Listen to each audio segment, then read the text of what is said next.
Hello, hi, a very happy good evening. So this is Krishna Ma'am. We'll be talking about the story of life on Earth, and that's biology. So on Saturday we have started this highlight series where I was talking about the photosynthetic pathway 1. So today we're going to continue the remaining photosynthetic pathway. So I'm going to talk about the remaining photosynthetic pathway, that is C2 cycle and the CAM plants. So you all know C3 and C4 we are done? Yes. So do you remember C3 and C4 cycle? Was it easy?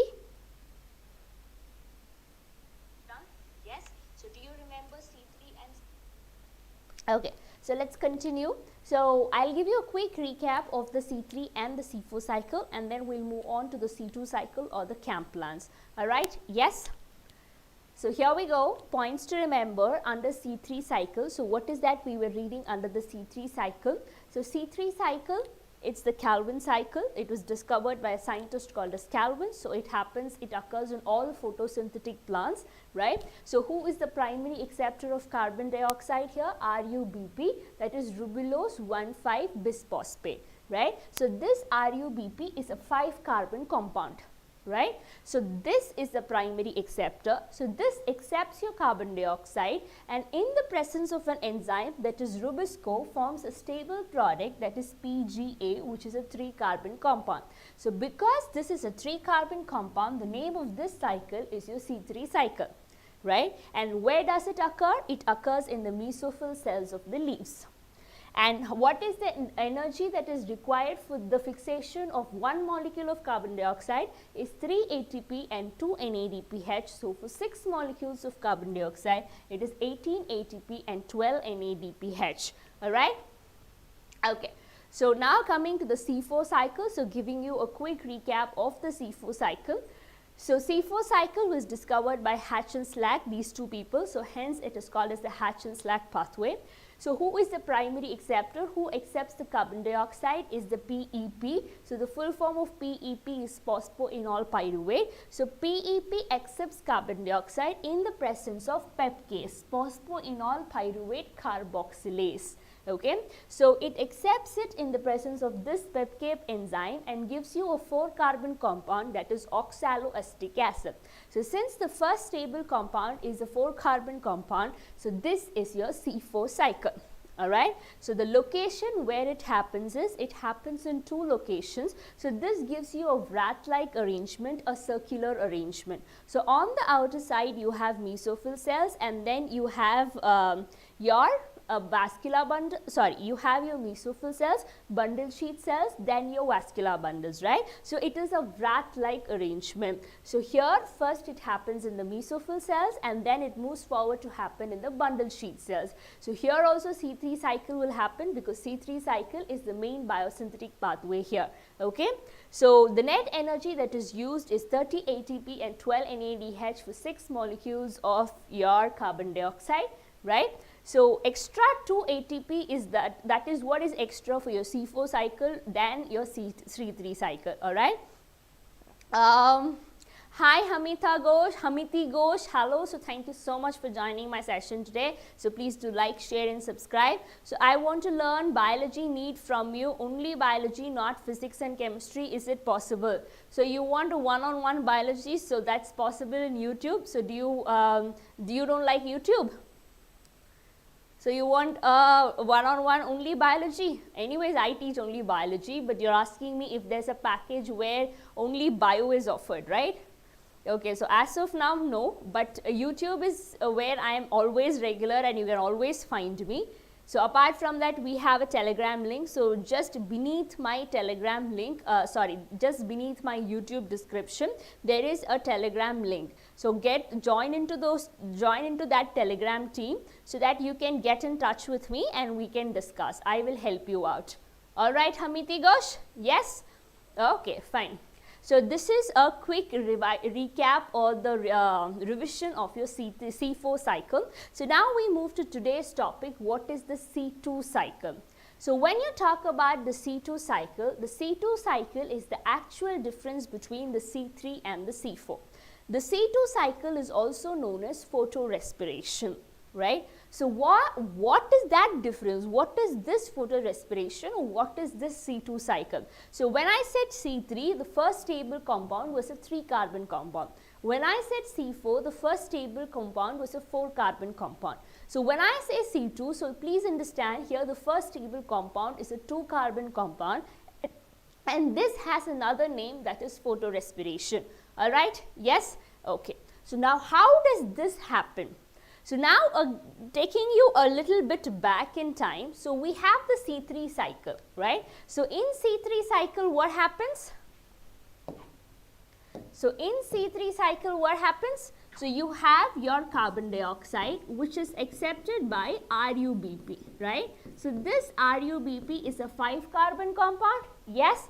So this gets converted into PGA, which is your 3-carbon compound, but this happens in the presence of an enzyme, that is Rubisco, right? But this Rubisco, which is the most abundant enzyme in the world, it has an active site for both carbon dioxide as well as oxygen, meaning it can bind to both carbon dioxide as well as oxygen. So what is the full form of Rubisco? Ribulose 1,5-bisphosphate carboxylase oxygenase, meaning it can bind to carbon dioxide as well as oxygen, right? That is the meaning. So Rubisco has a much greater affinity for carbon dioxide, meaning it can bind to carbon dioxide when the carbon dioxide is to oxygen ratio is equal. When the concentration of carbon dioxide and oxygen is equal, Rubisco binds to carbon dioxide. But this need not be same always, right? Yes, so the binding is really competitive here. So only if the carbon dioxide to oxygen ratio is equal, they bind with each other, right? If this ratio is interpreted, or if this ratio is hindered, then oxygen will bind to Rubisco.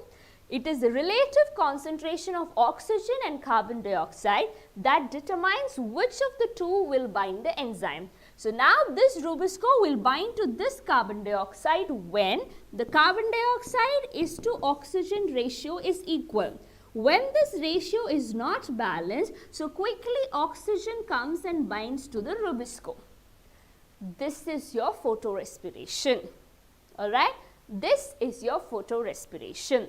So we move forward. So see, RuBP, it takes in carbon dioxide, and in the presence of Rubisco, it can form your PGA, right? So that is your normal C3 cycle, phosphoglyceraldehyde. But when it binds to oxygen, so that is where you get a 2-carbon compound, that is phosphoglycerate. Alright, so here let's see. So C3 plants, the oxygen does bind to Rubisco. So in case of C3 plants, the concentration of carbon dioxide and oxygen can be unbalanced. So in that case, oxygen binds to Rubisco. So when oxygen binds to the active site of Rubisco, the fixation efficiency of carbon dioxide reduces. Okay. So RuBP binds to oxygen. So when Rubisco binds to oxygen, what will happen? It produces a 2-carbon compound, one molecule of two compounds each. One is phosphoglycerate, the other one is phosphoglycolate. So these are the two end products that is produced, and each of them is a 2-carbon compound. Alright, so there is neither synthesis of sugars, so there is no synthesis or production of glucose here. At least in C4 plants, the oxaloacetic acid was converted into malic acid and it underwent C3 cycle. So in C3 cycle, you know for sure that glucose is being produced, right? So here, but there is no synthesis of sugar, nor there is any synthesis of ATP.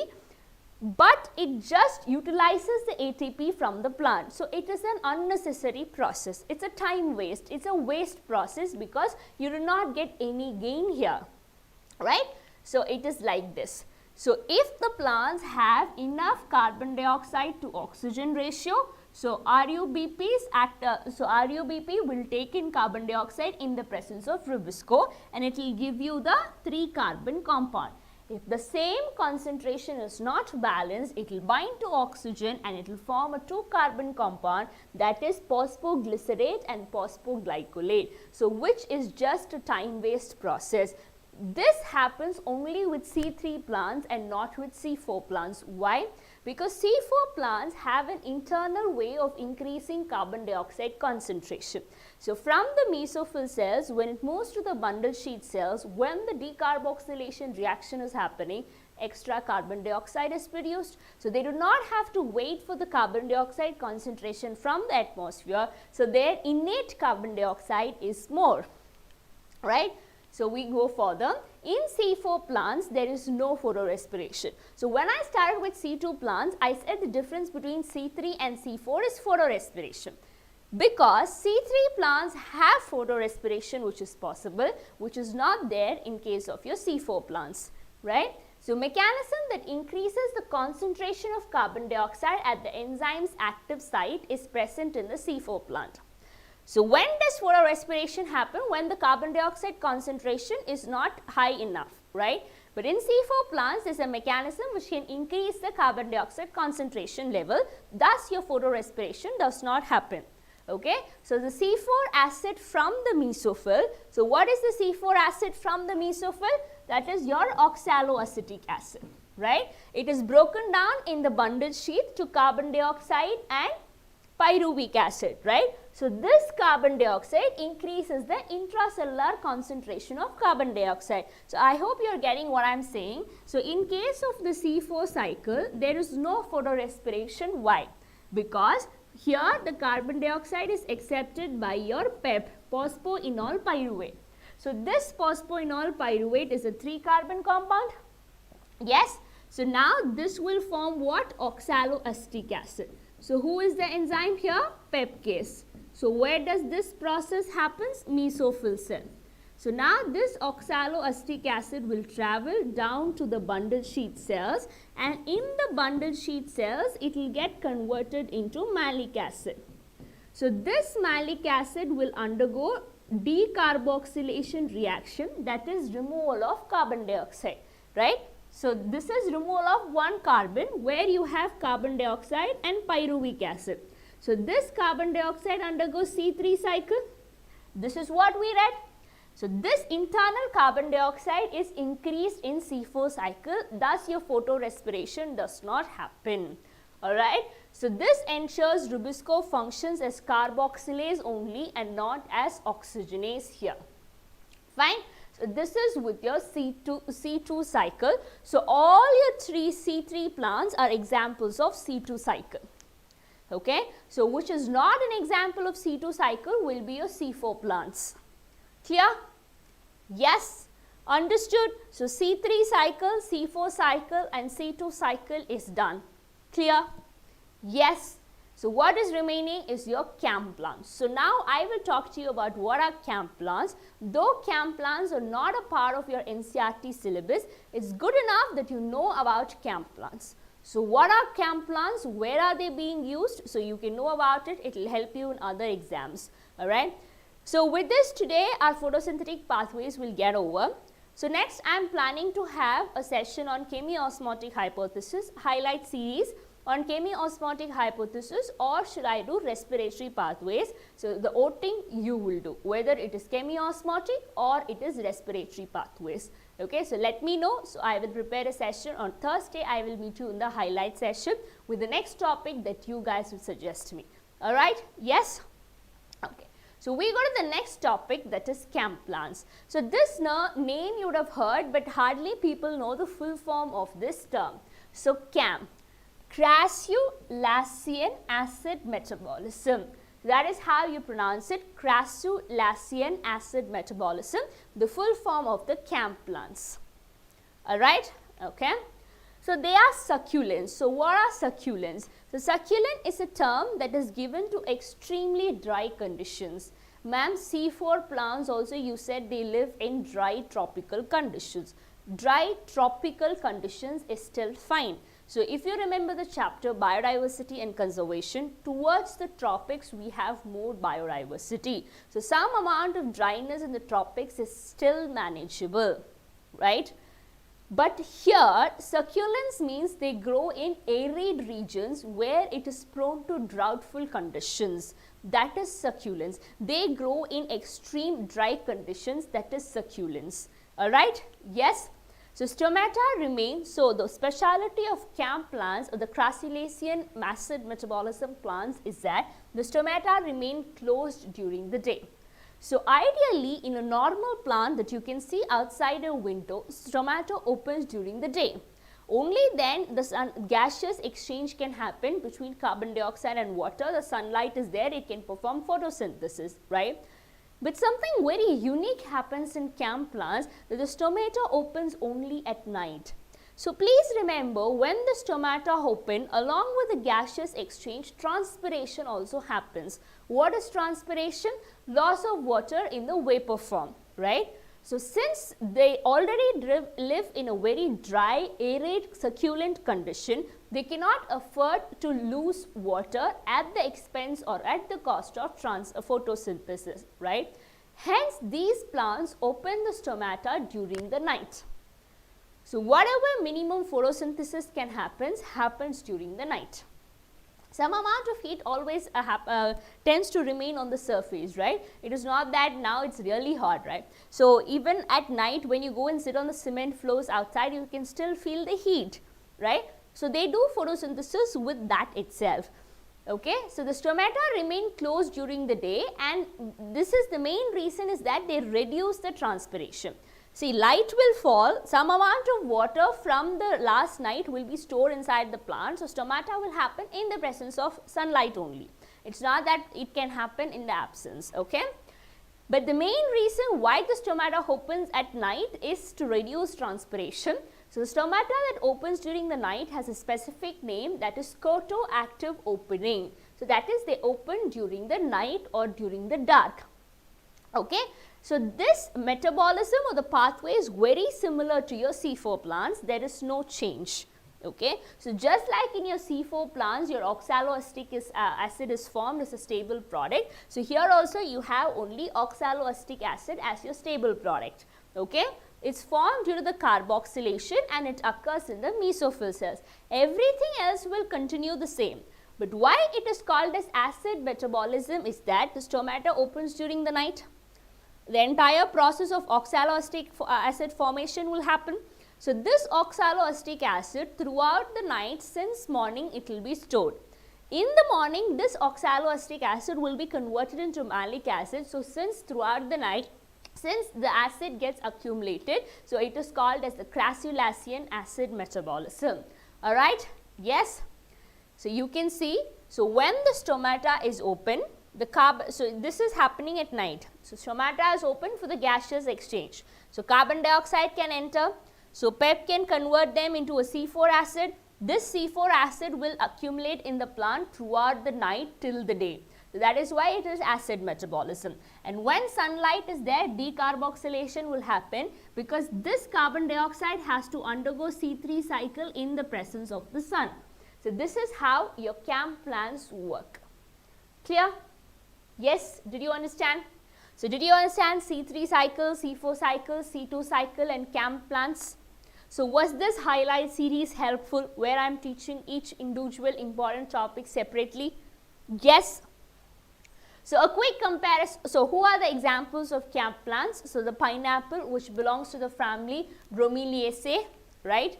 And then you have the agave family. So you should have seen plants like this on the way, on the highways when you travel, or where you're traveling on either sides you have bushy areas. You should have seen plants like this. So look at them, they look very dry to look at them itself, right? So they use the CAM mechanism. So a photosynthetic pathways in a nutshell, so C3 plants, so C4 plants, so C3 happens in the mesophyll, so C4 happens in the mesophyll and the bundle sheath. CAM plants, it happens in the mesophyll cell, so at night and during the day. So this is a quick comparison of all the three photosynthetic pathways for you. So I hope you enjoyed the session of highlights where I spoke about a very important topic from photosynthesis, that is plant physiology. So the next highlight series will be on Thursday. Either it will be on chemiosmotic hypothesis or respiratory pathway, depending upon the oath that depending upon the poll that I take today on YouTube community post. So you can also participate, or you can let me know which are the topics that you want me to do as a part of highlight series. So that will be very helpful for me also and for you as well. So please let me know your topic which is very tough, and I'm here to explain it to you. Alright, so I hope you enjoyed and you understood photosynthetic pathways once and for all, properly and thoroughly and clearly, right? So if you genuinely like sessions like this, so please do like, share and subscribe. So thank you so much for watching. So I'll be here tomorrow. So I said Thursday, so what I'll be doing tomorrow. So yesterday we were discussing a sample paper. So the last 25 questions of the sample paper are remaining, which I'll continue tomorrow. Alright, yes. So tomorrow I'll meet you with the sample paper, the zoology part, last 25 questions, and on Thursday we'll be discussing your highlights once again on either chemi-osmotic hypothesis or on respiratory pathways in plants. So you can let me know which one you want first. So I'll take a poll on YouTube community, so you can stay active to participate in that. Alright, so until then, so this is me signing off. So I'll meet you tomorrow at 3:15. So until then, continue your preparation. So learn to succeed. Alright, thank you and bye.